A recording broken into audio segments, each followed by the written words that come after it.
I was teaching class the other day, and a student made a comment that Jacques Lacan's work is such that you can do anything with it. You can make it say contradictory things. You can make it say anything.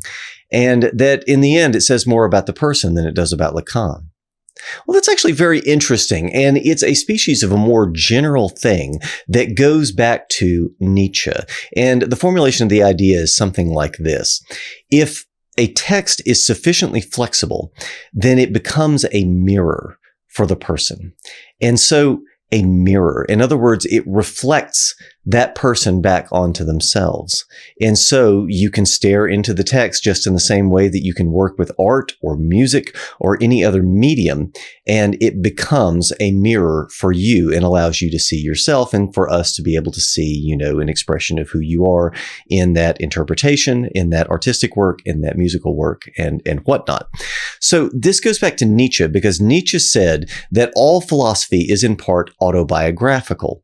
Now, that's an interesting comment. He's basically saying that philosophy itself is so flexible and can be made into anything such that it becomes a mirror for the person. And so it ultimately tells us about the person rather than telling us anything about absolute truth. Well, first of all, it's a sophistic kind of thing where he's intentionally doing this as well. And he has a lot to say about the pre-Socratics and the sophists, and that tradition of rhetoric in general in ancient Greece is something that he thought highly of.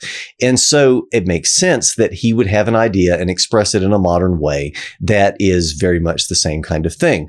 But I think it's a nice encapsulation and not quite exactly the same thing that Nietzsche said, to say that if anything is sufficiently flexible, then it serves as a mirror. The reason that I think that's good is because it tells us something about psychologically how we are inclined to play with things.